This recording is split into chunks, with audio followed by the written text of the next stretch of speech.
Namaskar, Adab, Jai Hind. I'm Ratna Pathak Shah. I'm going to read you some very interesting and important ideas out of Dr. Bhimrao Ambedkar, Baba Saheb Ambedkar's concluding speech in the Constituent Assembly on 25th November 1949. Listen carefully. He warns us 75 years ago.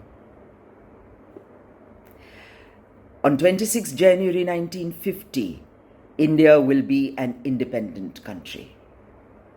What would happen to her independence? Will she maintain it, or will history repeat itself?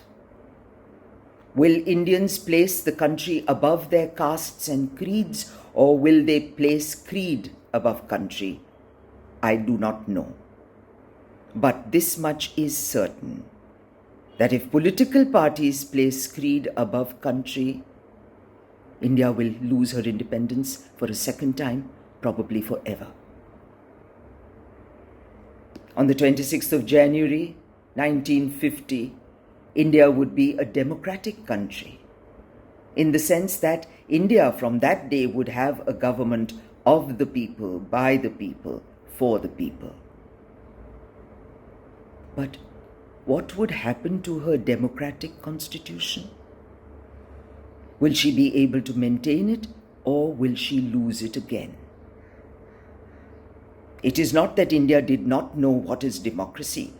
There was a time when India was studded with republics, but this democratic system India lost. Will she lose it a second time? I don't know. But there is danger of democracy giving place to dictatorship. It is quite possible for this newborn democracy to retain its form, but give place to dictatorship in fact. If there is a landslide, the danger of the second possibility becoming an actuality is much greater. There is nothing wrong in being grateful to the great men who have rendered lifelong services to our country. But there are limits of gratefulness.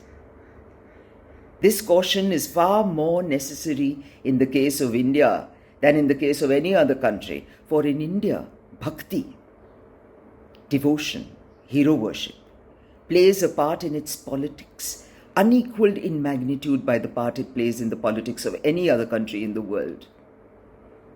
Bhakti in religion may be a road to the salvation of the self, but in politics, bhakti, hero worship, is a sure road to degradation and finally dictatorship. 75 years ago, he said this. We have to become specially careful now. Jai Hind.